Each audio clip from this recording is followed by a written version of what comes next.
Hello, everybody. Welcome to Sunday Night Ghost Stories on a Sunday, as nature intended. Now, as you can see, we're not in the library tonight. We are outside on the patio, which is where this whole nonsense, quality entertainment started. Checks Notes 6 years ago. Oh, my goodness me. That was 6 years ago at the height of lockdown, which is why we started doing it, because we're quite literally locked in by the Boris Johnson regime and we couldn't go out anywhere. So I thought I need to do something. So do some ghost stories.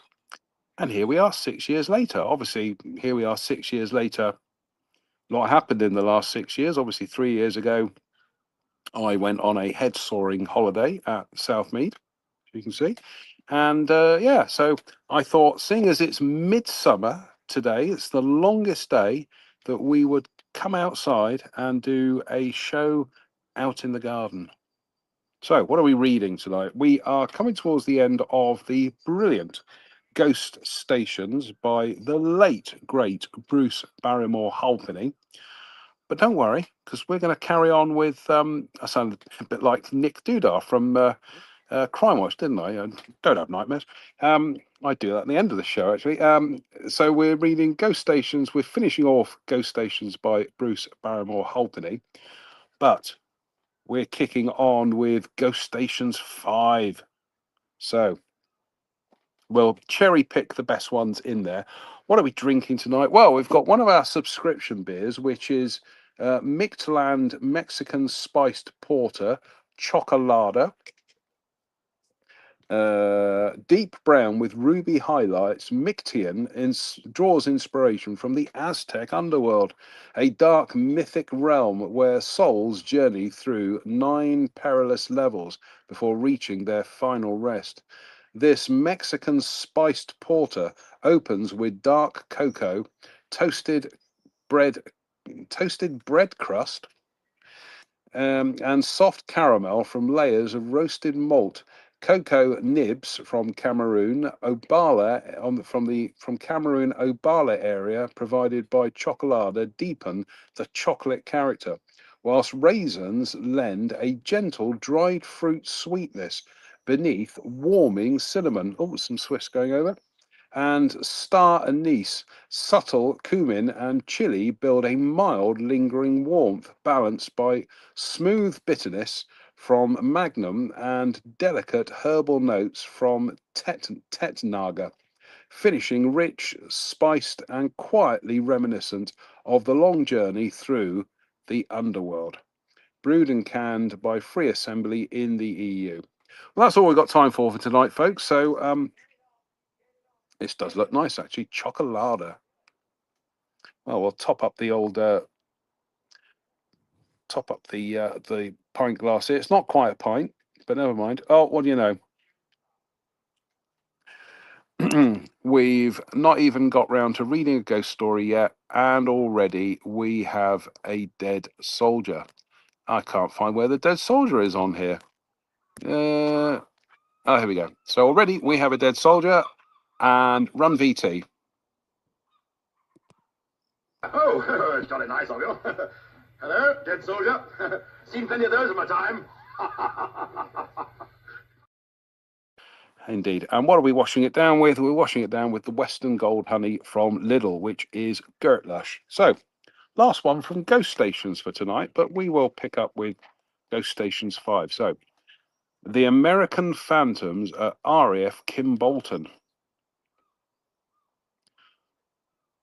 With the Second World War just over and the adventure value seemingly gone, said John Ainsworth, a period with the armed forces seemed wasted since my apprenticeship with Airspeed Limited had been interrupted.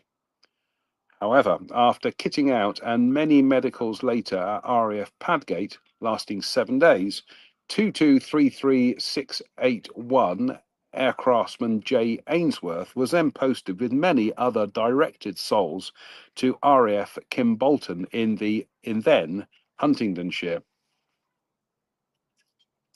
Royal Air Force Kimbolton opened in 1941 as a bomber airfield, but it never housed any Royal Air Force squadrons.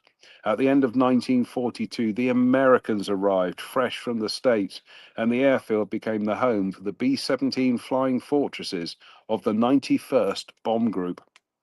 During the summer of 1943, the 379th Heavy Bombardment Group, United States Army Air Force 8th Air Force, replaced the 91st Bomb Group, and it was to remain at Kimbolton for the duration of the war. The 379th Flying Fortresses were always in the thick of it, and they had many losses. On the 23rd of January 1945, a B-17 Fortress developed engine trouble on takeoff and crashed into a barracks site. The bomb load exploded, killing the crew and many other people, with some seriously injured. The weather was very bad, with bad visibility, and icing could have been the problem. It crashed on the barracks site near Overhills, not far from Kimbolton village. The 379th flew its last missions on the 25th of April 1945. The unit had flown over 10,000 operational missions and had dropped 26,459 tons of bombs. In doing so, many young Americans lost their lives.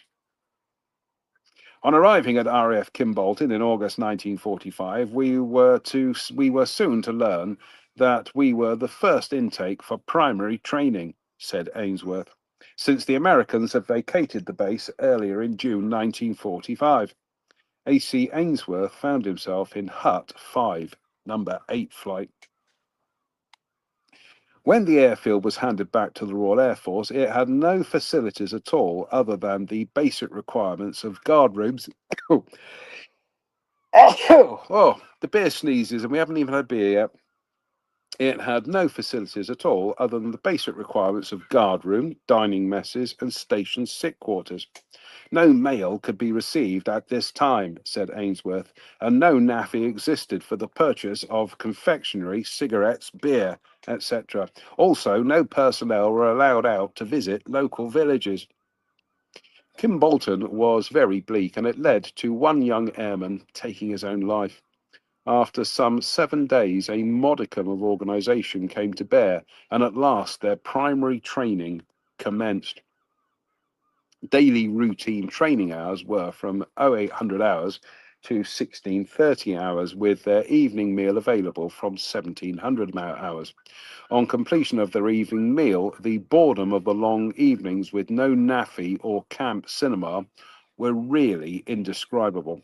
This condition of existence must have given someone a conscience, probably the suicide, for to their utter astonishment they were informed that their supper would be available at the Airmen's Mess from 2000 hours to 2100 hours.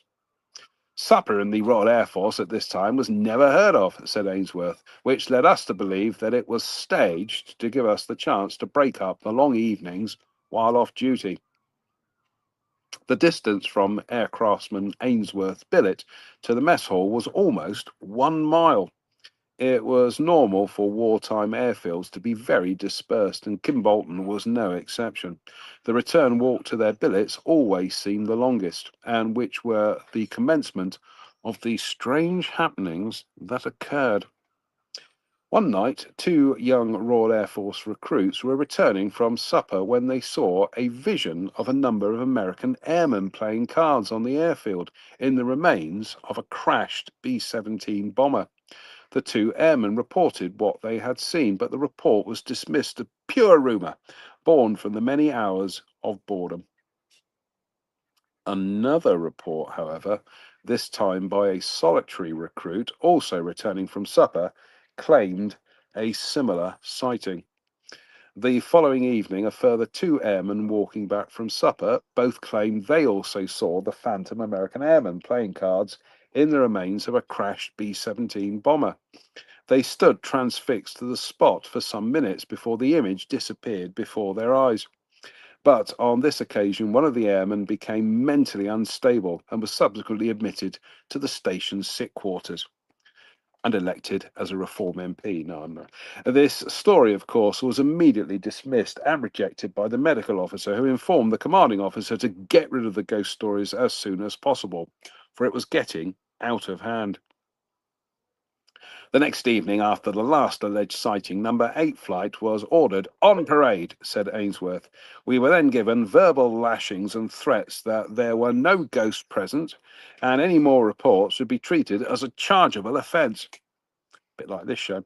It was made very clear to everyone on parade that they would be in trouble if any more ghosts were reported, and certainly no more admissions to station sick quarters. And certainly no more admissions to station sick quarters would be entertained. Our junior NCO, who was responsible for the verbal lashing, was indeed admitted to station sick quarters himself the very next evening after sighting the phantom American airman and B-17 bomber on the airfield, said Ainsworth. He was the third one to be admitted. Just after Corporal Warwick, AC Ainsworth Junior NCO, was admitted to station sick quarters, supper was suddenly stopped. But doing so, the phantom sightings seemed to go away. By now, the primary training of AC Ainsworth was complete, and he then received a posting to a more civilized unit. He recalls, I never pursued the mystery any more until 1979, when, for nostalgic reasons, I returned to Kimbolton to have a look at the old airfield. On his return to RAF Kimbolton in 1979, John Ainsworth visited the White Horse public house in the village to inquire whether they had any accommodation. After a satisfactory answer, the landlady inquired if he had visited Kimbolton in relationship to the old airfield. I confirmed that I had, said Ainsworth. She then suggested that I have a chat with Wally, who was busy playing dominoes with some other locals in the White Horse. It appeared that Wally was an American who had served with the 379th Bombardment Group at Kimbolton during the war. After the war, Wally never returned to America, and he settled permanently in the village of Kimbolton. John Ainsworth struck up a conversation with Wally, and after an extremely interesting discussion with him about his combat missions, he asked Wally about the Kimbolton ghosts. Wally went white, then replied, "The one that walks the airfield?" Without comparing reports with the 1945 phantom sightings, John Ainsworth told him, yes. Wally then went on to say that the ghost had gone and no longer exists since the Royal Air Force arrived at the old Kimbolton airfield in late 1978, when they erected green tarpaulin and excavated the remains of a B-17 bomber. This was confirmed by other members of the White Horse public house, said John Ainsworth. Armed with this new information about the Kimbolton ghost, John Ainsworth carried out further private investigations to see if it was the same ghost See if it was the same ghost, for there was no mention of a group of phantom American airmen playing cards in a crashed B-17. Yet, Wally did mention the B-17 being excavated. But the mystery deepens, for the secretary of the 37th, who resides in Pennsylvania, United States of America, informed John Ainsworth that no B-17 bomber crashed at Kimbolton according to their records. And further investigation shows that no record exists of any excavation work being carried out at the old Kimbolton airfield in 1978. This puzzled him, for he knew different. What they had told him was far from the truth, for there were a few B-17 crashes on the airfield, the most disastrous being the one that crashed on takeoff on January the 23rd, 1945, when the bomb load exploded, killing all the crew and some other men. Also, many local people saw the Royal Air Force at the old airfield in late 1978. And why all the need for the tarpaulins if there was nothing to hide? It only confirms that there was a ghost or ghosts. And according to a courting couple, there is still in late 1981. Let's read that again. It also confirms that there was a ghost or ghosts, and according to a courting couple, there still is. For in late 1981, they were on the site of the old Kimbolton airfield, and they both claimed to have seen a group of American airmen playing cards in what looked to be a crashed bomber.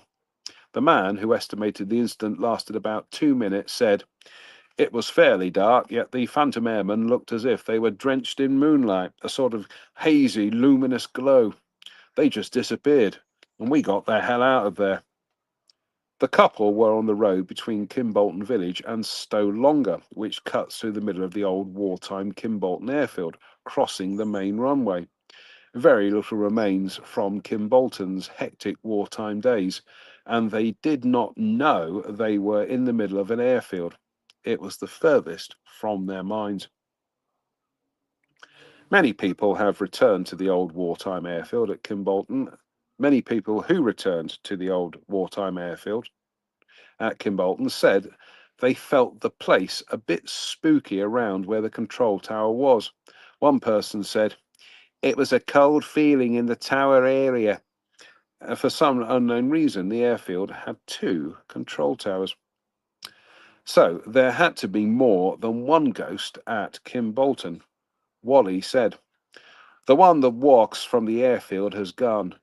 But what about the phantom aircrew playing cards inside the crashed B-17 bomber?"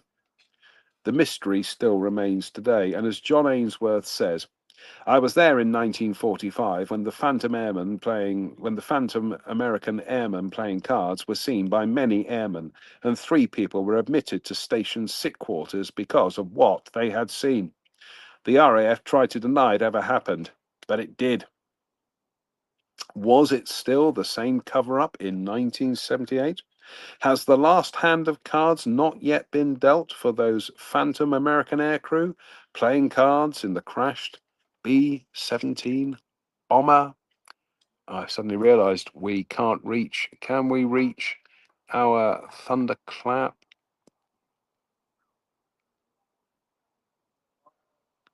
Oh, that's ridiculous.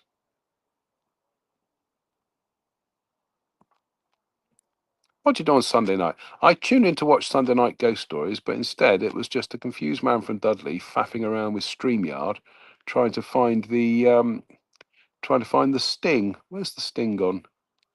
Oh, there it is.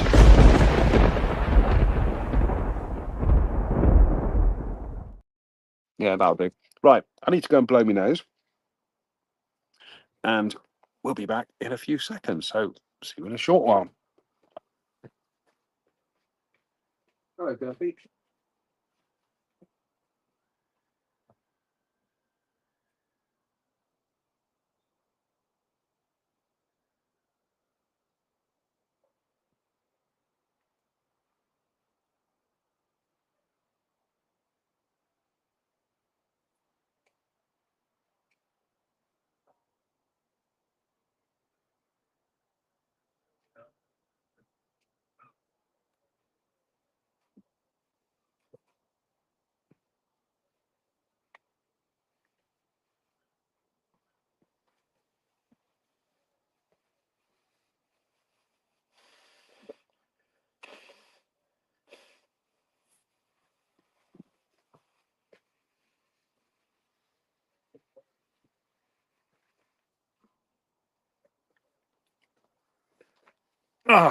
Should have put us in a timeout there for a second, but never mind. Let's just turn the. That's better. That's much more. That's much more like it. Right. Let's try this chocolate beer, shall we? So, Sloansby Bar.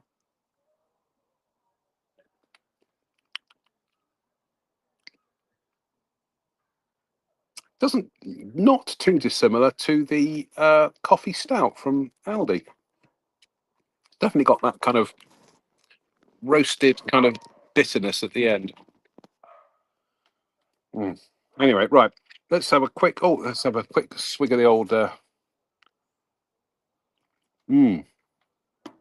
Oh, that's better.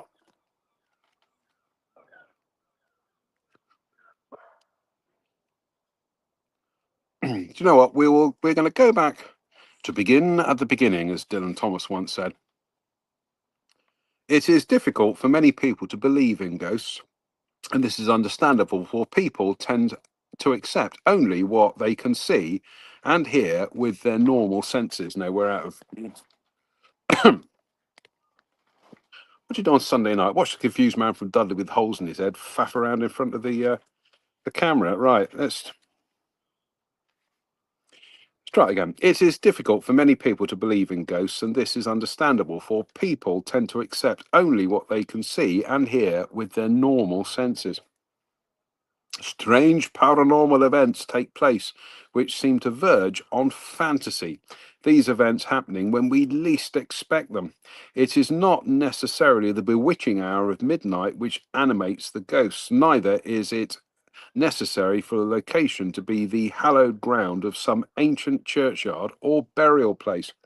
Ghosts and other phantoms can show up at any time, day or night, take many forms. Maybe dogs have their own spirit world, the great big crufts in the sky. Soon after the war, many airfields were sad, empty graveyards, unwanted eyesores, buildings empty and crumbling, and sentenced to be torn down. But the bulldozers could not erase the memories of places where legends were made and dramas created from the time they were opened. This was when the bombers took off from the airfields of East Anglia, Lincolnshire, and Yorkshire. The fighters from around the coast and southern airfields, the training aircraft from the Midlands and Wales, and coastal command aircraft from Ireland, Scotland, and the southwest. Today, many airfields are long dead and gone, but for so many young airmen, they are the places where their last days on Earth were spent, and now their earthbound spirits haunt deserted hangars, crumbling buildings, and the overgrown runways. The airfields are possibly the most haunted places in the world. Eerie footsteps, ghostly lights, vanishing flyers, phantom aeroplanes, unearthly music, ghost dogs. The airfields host phantom figures left behind by the drama and tragedy of war. They refuse to fade away. Some people don't believe in ghosts because they have never seen one. On the other hand, a large number of people do believe in ghosts. Now retired from the Royal Air Force and living in Lincoln, ex-Flight Lieutenant Len Devonshire is a hard-headed military man, and to him, a spade is a spade. Yet there are things outside normal experience that cannot be understood, he says forcefully. I have had 3 ghostly experiences, and they convince me that the spirits of some dead airmen still haunt places where they last lived. See stories on page 38, 128 and 162. During many years of research into the history of wartime airfields, I have been embarrassed by the wealth of evidence about ghostly happenings that I kept uncovering.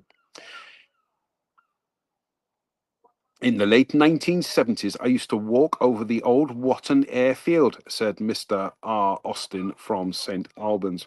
I had on a few occasions wandered into the empty huts and had the feeling in all of them. Again, I had on a few occasions wandered into the empty huts, and the feeling in all of them was uneasy, not exactly creepy, but a feeling that there were people there with you. Mr. Bob Jackson from London says, As an ex-RAF sergeant, I firmly believe that the old airfields, having seen so much tragedy and such intense feelings, must surely have ghosts. Tragedy came in many forms. At RAF Tangmere in Sussex, 18 WAFs were killed when a bomb hit their shelter.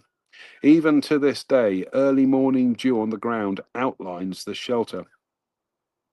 Flying Officer D. O'Malley and Sergeant Rasmussen, New Zealand, were on night flying training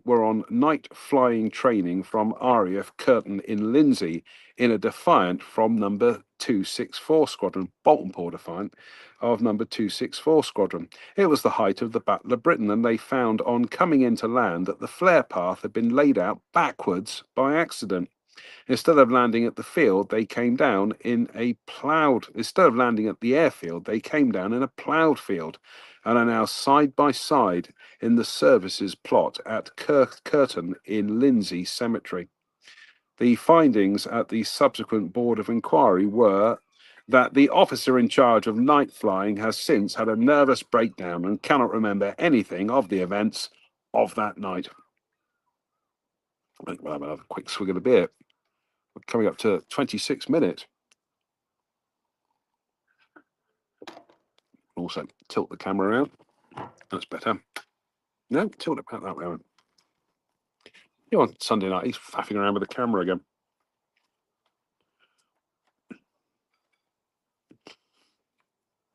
Tragedies were almost daily occurrences on the airfields.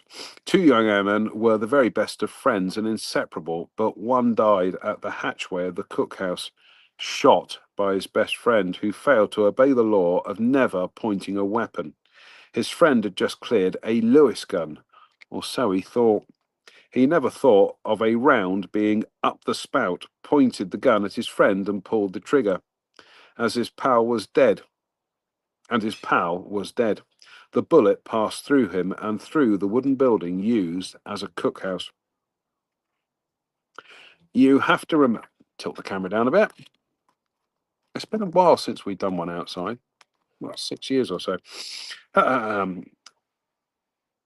You have to remember that from the 70,253 officers, non-commissioned officers and airmen of the Royal Air Force killed and missing on operations between the 3rd of September 1939 and the 14th of August 1945, 47,293 lost their lives or disappeared on operations carried out by Bomber Command, and many of them met a violent death. Those figures do not take into account those killed in flying accidents or suffering injury from wounds or crashes. So, it isn't surprising that dozens of earthbound spirits have been left behind. The lonely headstone in Newport Cemetery, Lincoln. An airman of the Royal Air Force killed, unknown to known. Sorry, again. The lonely headstone in Newport Cemetery, Lincoln. An airman of the Royal Air Force killed, known unto God. His aircraft had crashed. And it was impossible to identify the pilot or the missing aircraft because of fire. Neither were ever reported as being missing. Leading air craftsman Bernard Feasey was with the crash crew at RAF Lindholm and many other Yorkshire bomber airfields during the last war. I've seen some different blokes' innards and I've been on many military funerals. They used to say we buried sandbags in half of the coffins, he said. In December 1944, WAF MT driver Shirley Westrup was detailed to take the fire officer to a bomber which had crashed near RAF Elsham Wolds. It was not one from their airfield, but with being nearest, they turned out. It was snowing and the bomber had crashed on the runway between two groups of council houses. Men's screams could be heard above the noise of the flames and exploding ammunition, said Shirley Westrup. The flames and risk of complete explosion hampered all efforts by the firemen. Standing in the snow and sleet with tears trickling down, the feeling of absolute utter helplessness cannot be described, she added. It is something I'll never forget. The bomber airfields were the front line in the Second World War, just as the trenches were in the First World War. The fight was carried deep into Germany from the bomber airfields. Right, half time, and I do need to blow my nose again.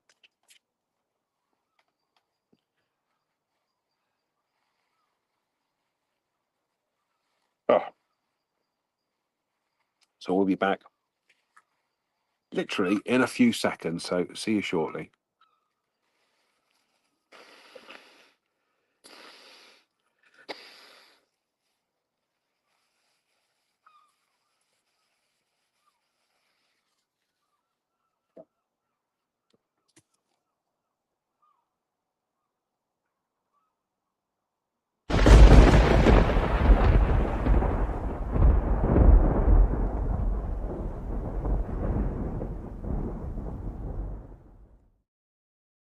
And we're back.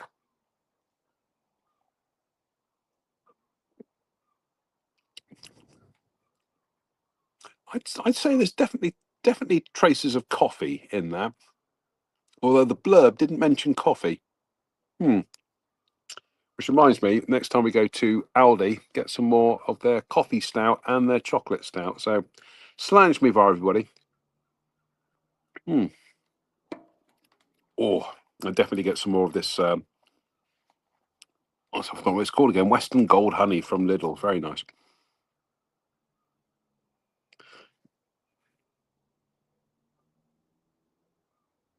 I've forgotten where I am now. The bomber airfields were the front line in the Second World War, just as the trenches were in the First World War. The fight was carried deep into Germany from the bomber airfields. Mrs. Peggy Hales from Stanwell in Middlesex was a sergeant watchkeeper at RAF Metheringham in Lincolnshire during the last war. It was a bomber airfield. One of our jobs was to keep the wall board up to date on every operation, said Peggy Hales. Pilots' names, aircraft numbers, departure times, and ETAs, and on the return of the bombers, the landing times, or rather too often, the words missing or crashed. I've interviewed more than 1,400 people for my books, articles, and television programs. All right, Bruce, don't brag. And as an air historian, accuracy is all important. I can vouch for that. The evidence of ghosts that keeps cropping up is so rich that it cannot be ignored. It provokes thought in all but the closed of minds. You cannot explain it away. Having flown 45 types as pilot and co-pilot and landed at over 175 different airfields/airstrips between 1935 and 1945, I can well imagine ghosts are heard and seen, said ex-Wing Commander David Annand. The fact is that the cream of British, Canadian, Australian, and New Zealand manhood, plus our allies and Americans, were mostly aged 19 to 22 when killed on active service in the Royal Air Force. In two churchyards at Horwendon Village near Chester, over 36 young pilots were killed in flying accidents between 1939 and 1945. Number 57 Operational Training Unit had 26 pilots killed in Spitfires. My unit, number 41 Operational Training Unit, lost 6 pilots on Mustangs, and 590 pilots were killed during the Battle of Britain. I'm not at all surprised that ghostly things happen at Bottisford and other wartime airfields. Well, the beer sneezes, and we definitely have had a beer. David Annand continued, if I was to return to RAF Horwendon tomorrow, some 40 years since I left, I would see in my mind's eye and hear the voices of young pilots wearing British, Australian, Canadian, Norwegian, and Polish uniforms. The average age was possibly 20, and at one time, between November 1942 and September 1943, I had between 100 and 120 Allied officer pilots being trained for 8 to 10 weeks on Mustangs. At the time, I was 28 with 1,400 flying hours on singles. They were keen to join squadrons and get into the war. I often wonder how many survived. As one would expect, the Ministry of Defence denies that ghosts exist on the old wartime airfields. Lieutenant Arthur was the only ghost in the Royal Air Force officially recognised by the then Air Ministry.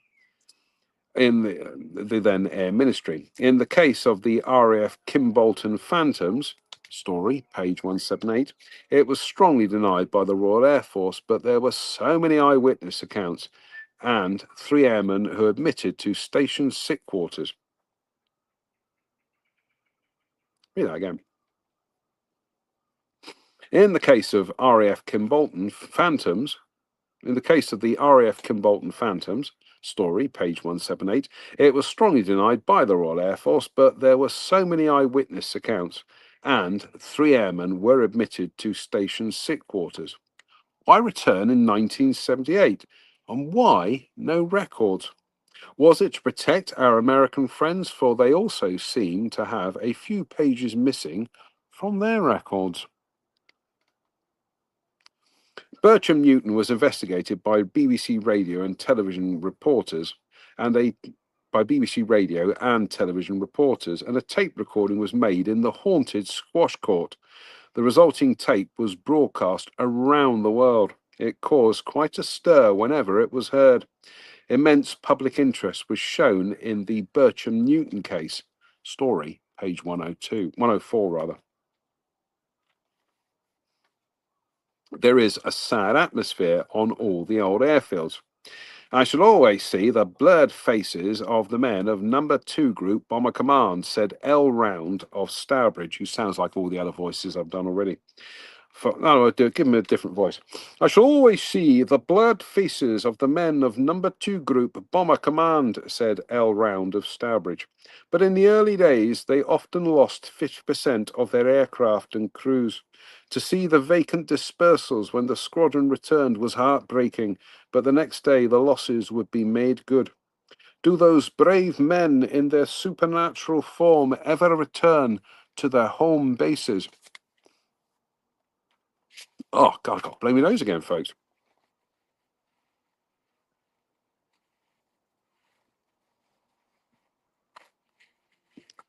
We'll be back in a second.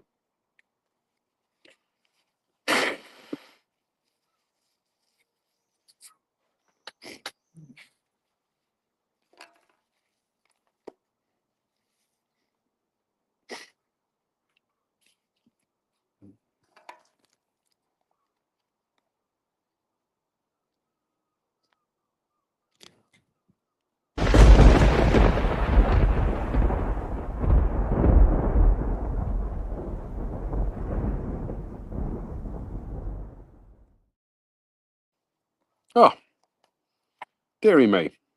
I think it's not a cold, it's hay fever. I've had me cold, but this is hay fever. Anyway, look, folks, we are going to deploy the little light, because it is getting a bit dark here at the moment. Oops, a daisy. Oh, Rip's page. Oh, well, pop it in there.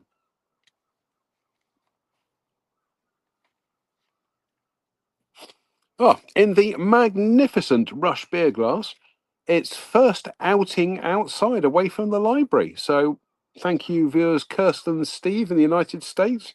This is a well-travelled beer glass. It's come from America. It's come from Canada, actually. It was ordered in, it's come from America, but made in Canada, bizarrely, being Canadian, to British Weights and Measures, because they're part of the Commonwealth. And it says Rush Golden Ale. I must get some Rush Golden Ale. On the back, it says books are for tourists, beer is for geniuses. Slange. Oh.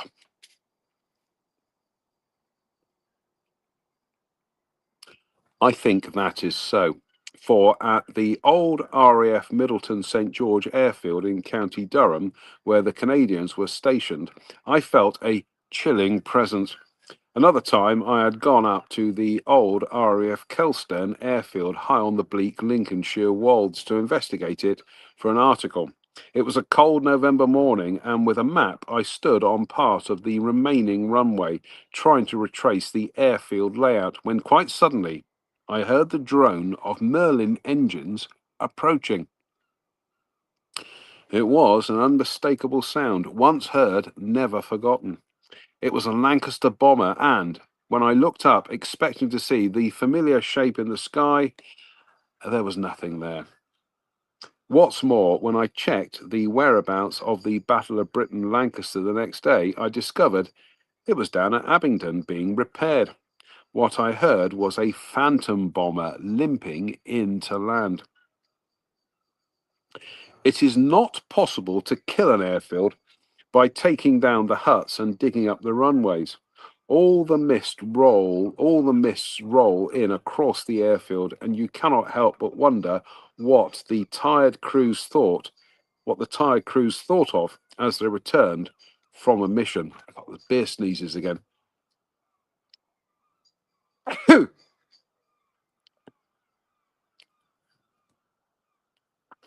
Oh.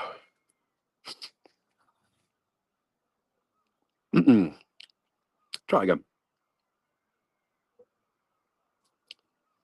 I was a Batwoman and knew many flying officers who died, and even saw some of the aeroplanes crash and the crews burnt alive, said Mrs. Molly Una Hollis from Hartlepool. We just had to stand and watch. Yes, it still hurts even now. I worked on the switchboard and also served rations out, and I met Hughie Green, Max Bygraves up in Scotland, Reg Holland and his band with Billy Newman. Right, again, that's a shocking reading. Got the beer burps coming up, folks, at 42 minutes and 19 seconds. Oh, there we go. That's better. Right. I worked on the switchboard and also served rations out, and I met Hughie Green, Max Bygraves up in Scotland, Reg Holland and his band with Billy Newman. She billeted. Oh, with Billy Newman's a woman. Right, let's try it again. And I met Hughie Green, Max Bygraves up in Scotland, Reg Holland and his band with Billy Newman. She billeted with us in stables. But best of all, I met Major Glenn Miller. Should be two N's there, Bruce, by the way. The last time we all saw him, he said to me, "Aren't you lovely?" And he kissed me on the right cheek, presumably her face. To this day, it is one of the big mysteries of the Second World War. To this day, it is one of the biggest mysteries. Sorry, blow me nose again. Goodness me! Once we're out of the privacy of the library, it's all hell breaks loose. Right, we'll be back in a second.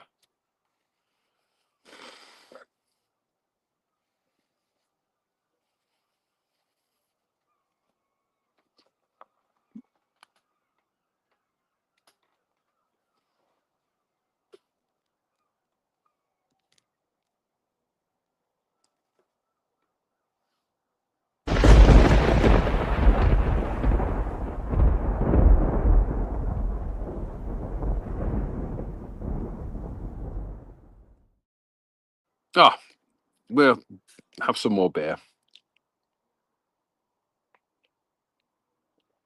Oh, lovely. Oh, delicious. Deliciouser. So what's part two of tonight's beer run? It is the Patronus from, I was going to say from Harry Potter, but no, it's the Patronus Weiss beer from Lidl, which is great stuff. 5% or 3.4%? It is, checks notes, 5%. Goodness me. It's no lightweight.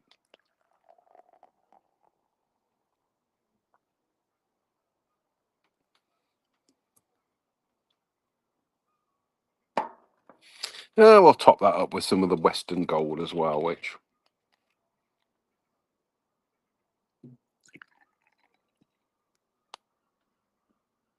Oh, of which we will get another bottle of this when I get paid this week. Hopefully when I get paid this week. Do you know, it's been a very dark summer this year because we're up to about, what, 9:30? Just checks notes. No, we're 10 o'clock at the moment. Goodness me. Shows how much I've been paying attention. So 10 o'clock and I really should have some supper. So here we go.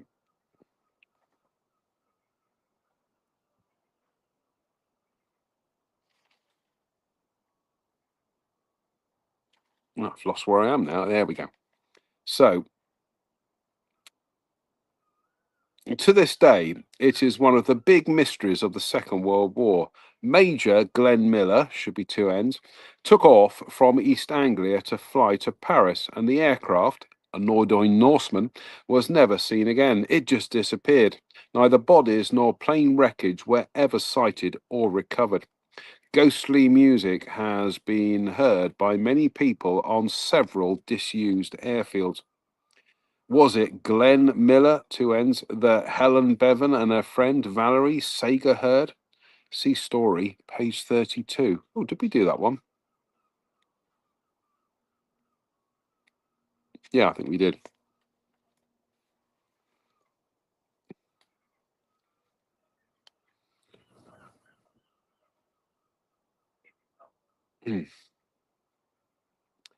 I was at Gravely in Cambridgeshire one dull November night, one dull November late afternoon in fading light in 1965, as mist crept across that airfield.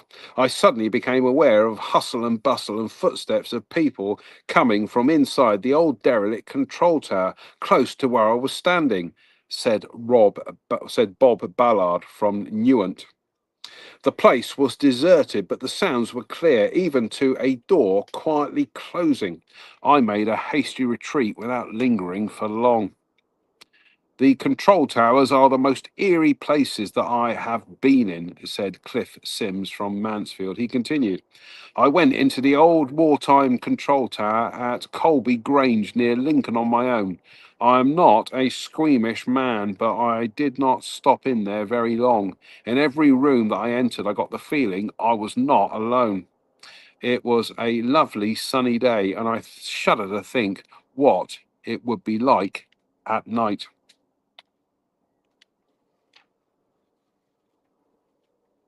Oh, need to get a better light, actually. Patronus time. What are we up to? 48 minutes. Yeah, we're going to end pretty much on the hour tonight. So, Slange. Oh, all that Patronus is lovely. So, very smooth beer, that. Germans know how to brew beer.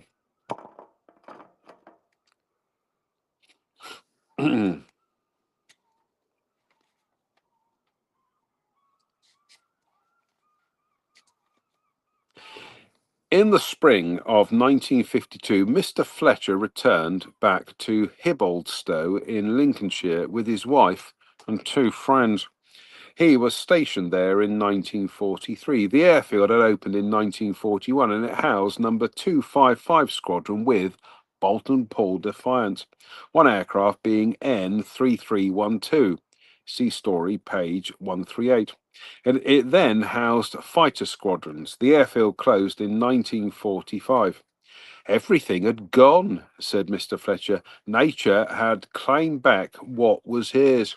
As I trudged back to the car, I turned for a last look at the corner of the airfield, and coming over the trees was a Spitfire Mark IV. Oh, Spitfire Mark IV. That's an interim. No, I'm sorry. Spitfire Mark V, yeah. You had Spitfire Mark 1, Spitfire Mark 2. 3 and the 4 were the interim variants, but they weren't mainstream. And then it went straight to the 5. So, anyway, coming over the trees was a Spitfire Mark 4. It vanished, he added. I have not been back since. Not surprised.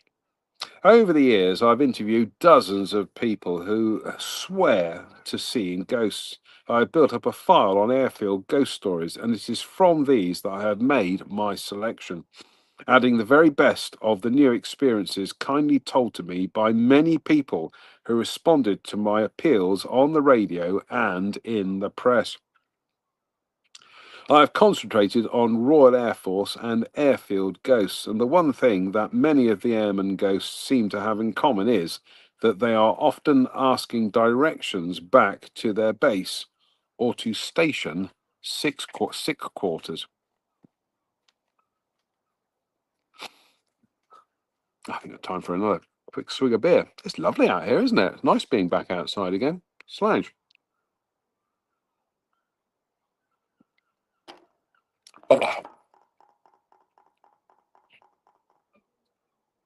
If it's a nice summer, we might do a couple more shows out here.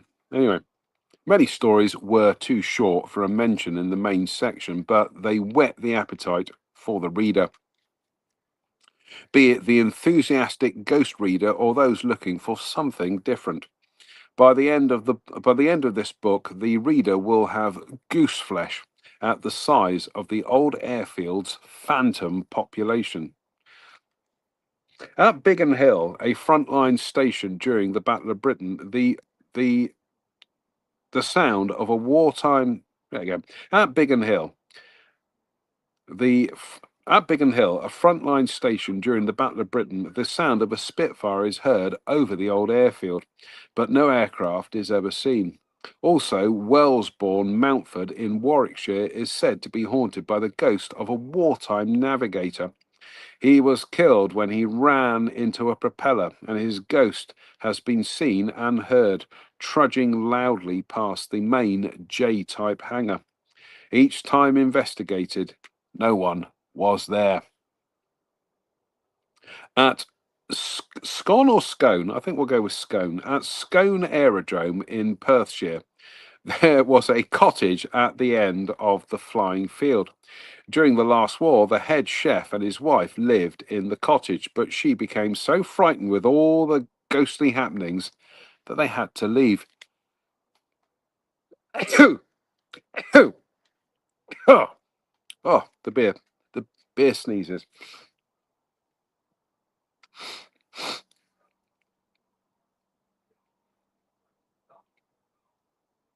The gas used to get turned off and on, and there was forever a knocking at the door. But when she went to answer it, there was no one there. Some people said there were ghosts because the airfield was built where the Battle of Scone Palace was fought. Battle of Scone Palace. Look that up afterwards. Oh God, I'll have to do it again.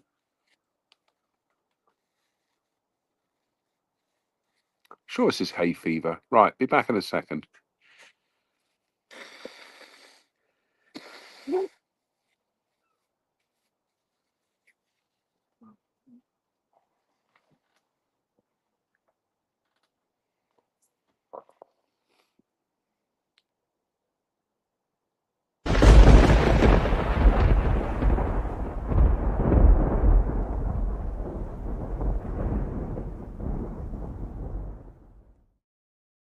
Oh, right.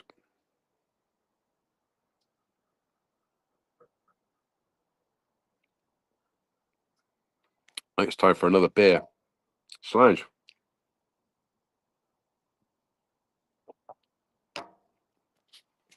In fact, what we're going to do is we're going to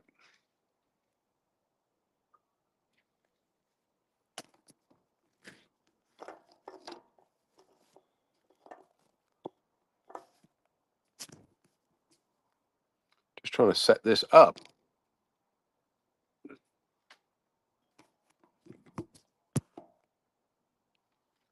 Can't do. No, it won't do because it's blinding me.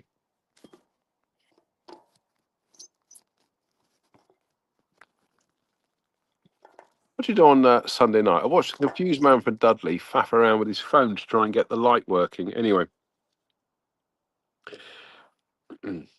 RAF Strubby in Lincolnshire is haunted.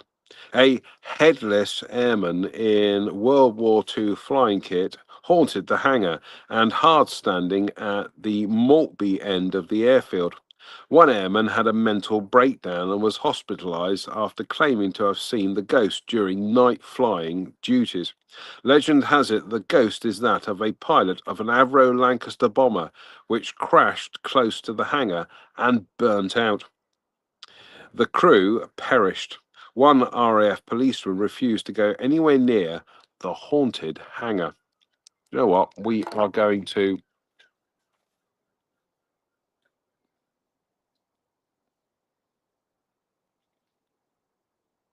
bear with me a second, folks. I'm just going to try and figure out how I can turn my torch down.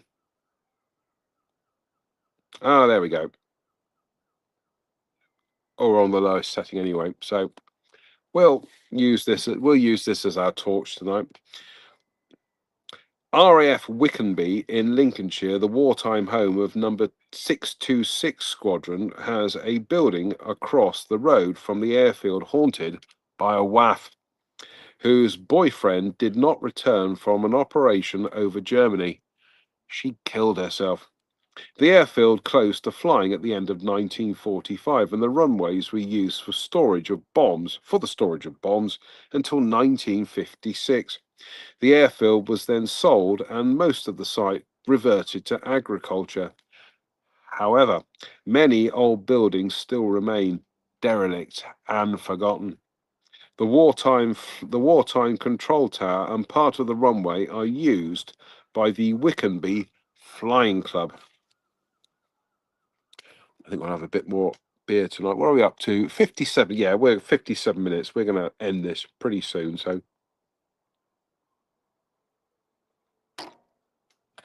and besides which, Derpzoid has turned up and he wants feeding. So,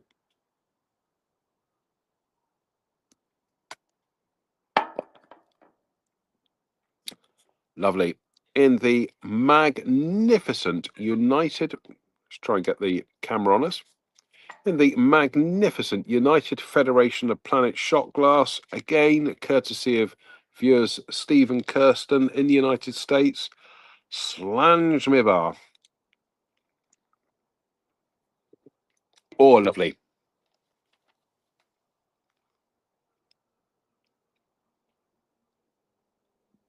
Another airfield with a ghost is Turweston in Northamptonshire. One morning in the early 1950s, the duty cook, who lived out, cycled back to camp and on entering the billet was confronted by an airman in full flying kit and wearing a silk scarf. For a few moments, the cook stared at the airman. Then he let out a yell, and as he did so, the ghost airman disappeared. At East Cowes, there have been many ghost sightings. At night time, a headless airman is seen parachuting to Earth. One security dog that saw the headless airman bolted and later had to be put down. In the late 1970s, a man and his young son parked their car on the main road and set out across the old wartime airfield of Church Broughton with their two dogs. Suddenly, a twin-engine bomber with no sound passed low over the top of them and disappeared. They were terrified at seeing the phantom bomber, and the dogs went berserk. The old naval air station at Stretton in Cheshire has its ghost, which was seen on the airfield site around the aircraft and hangars during the latter part of the last war, and was seen many times in the 1950s and 1960s. At Stretton, there were many types of aircraft, including Supermarine Seafires, and the ghost is said to be that of an airframe naval rating who walked into the propeller. There you go. Including Supermarine Spitfires, and the ghost is said to be that of an airframe naval rating who walked into an aircraft propeller and was decapitated. After the war, the station remained active, and in the 1950s, many hundreds of Royal Navy aircraft of all types, including Supermarine Spitfires, were stored at Stretton. During this period, the ghost was seen many times around the aircraft. Was it the ghost of the airframe naval rating returning to check in his aircraft? There again. Was it the ghost of the airframe naval rating returning to check in his aircraft?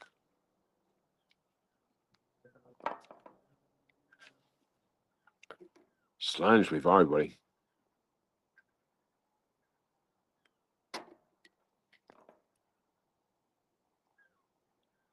Oh, well, what do you know? We have got that far with the beer, and we need to run VT. I can't find the VT. Where's the VT? There it is. And run VT. Oh, it's jolly nice of you. Hello, dead soldier. Seen plenty of those in my time. Sorry, folks. I forgot to say it was a dead soldier. So, and the beer burps again.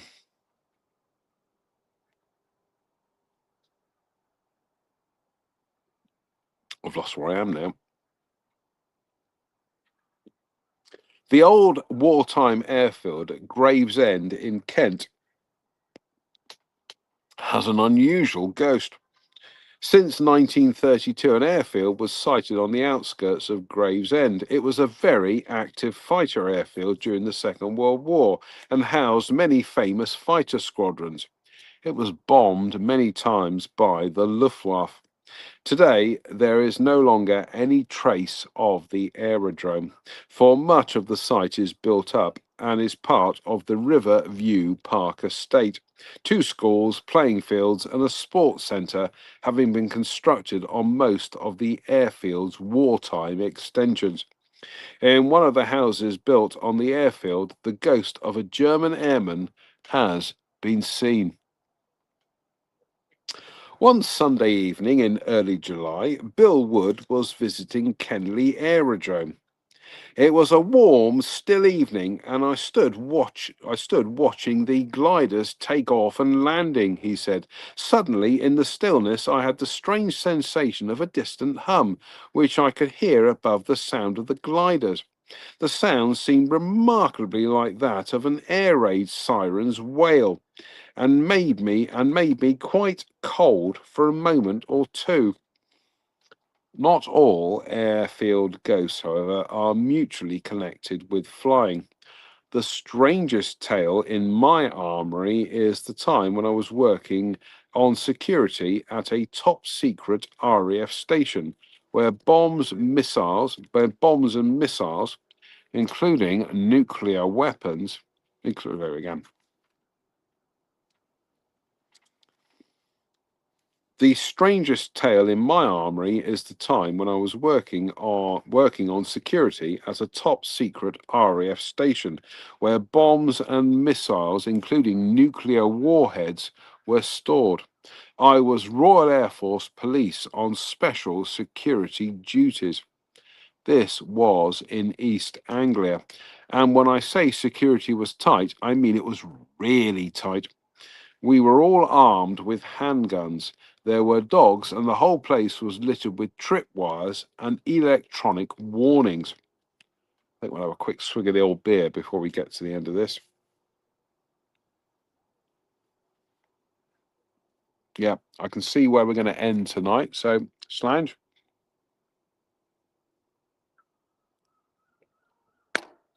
Oh, lovely.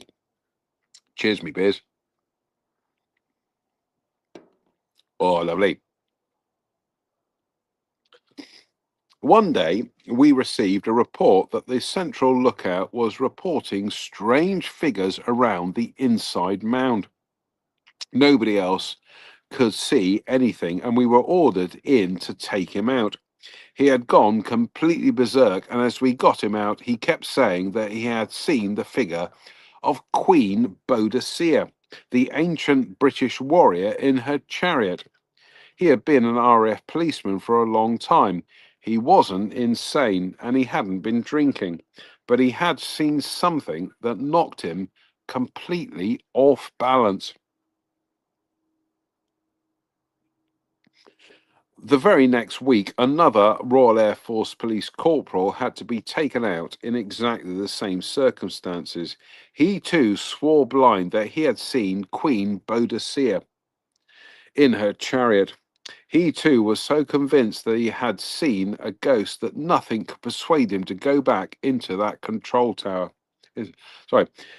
He too was so convinced that he had seen a ghost that nothing could persuade him to go back into that central tower. Many strange things happen around airfields. I receive many other stories. Sorry. Many strange things happened around airfields. I received many other stories that I did not use because they were not full airfield ghosts, but warrant a mention, for they have some Royal Air Force connection. Robert Brunsden from Wallasey in Merseyside was coming home from work one winter's night in 1977. He was with a friend in a car, driving on their normal route home from West Kirby to Moreton. They had just passed a lay-by when the driver said to Brunsden, "Did you see that?" They had both seen an airman in greatcoat with his hands in his pockets standing in the lay-by. "The thing that puzzled me," said Brunsden, "was that there was no bus route down that country lane, and there was no car parked in the lay-by." Robert Brunsden thought no more about it until several weeks later, when somebody told him that behind the hedge on the side near the lay-by, there used to be a Royal Air Force camp. "Ever since then, I have been convinced that what I saw that night was a ghost," he said. And that's going to be it for tonight, folks. What are we up to? Hour and 7 minutes. Come on, you've had over an hour of quality entertainment tonight, and we haven't even got on to Ghost Stations 5. So, Slange. Delicious.